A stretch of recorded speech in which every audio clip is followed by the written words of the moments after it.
reason we celebrate Christopher Columbus has almost nothing to do with discovering America.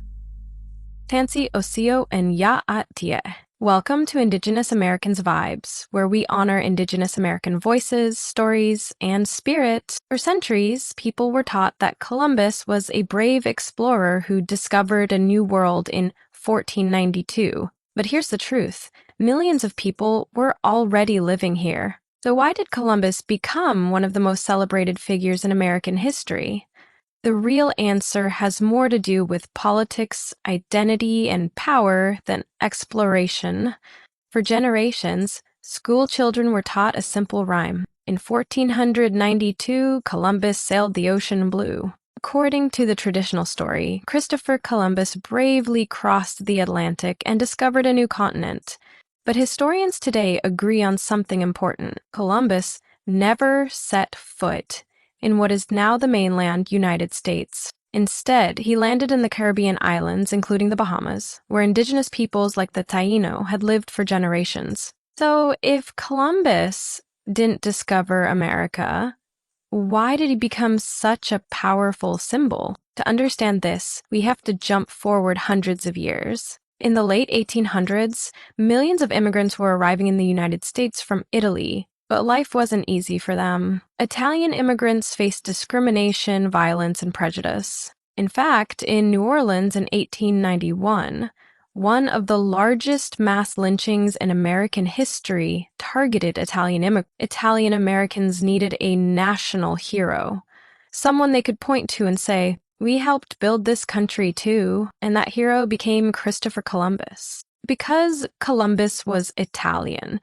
celebrating him became a way to celebrate Italian-American identity.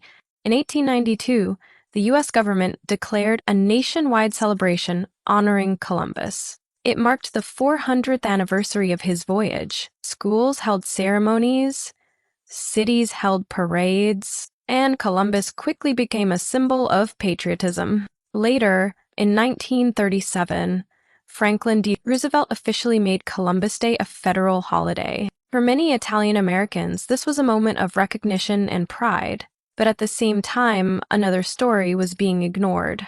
For indigenous peoples, the arrival of Columbus marked the beginning of something very different: violence, disease, and colonization. When Columbus arrived in the Caribbean, his expeditions led to the forced labor and suffering of many Taino people. Within decades, their population collapsed due to disease and brutal conditions under European rule. Because of this history, many indigenous communities argue that celebrating Columbus ignores the suffering that followed. That's why, in recent years, many places have started recognizing Indigenous Peoples Day instead. Cities, states, and universities across the United States now use the day to honor the cultures and histories of indigenous peoples. Today, the debate about Columbus Day is really a debate about how we remember history. Some people see Columbus as a symbol of exploration and immigration. Others see him as a symbol of colonization and suffering. History, it turns out, is rarely simple, and the way societies choose their heroes often says more about the present than the past. So the real reason Christopher Columbus became so celebrated was not just about a voyage in 1492. It was about identity, politics, and the stories nations tell about themselves. So the question now is, as we learn more about history, should those stories change?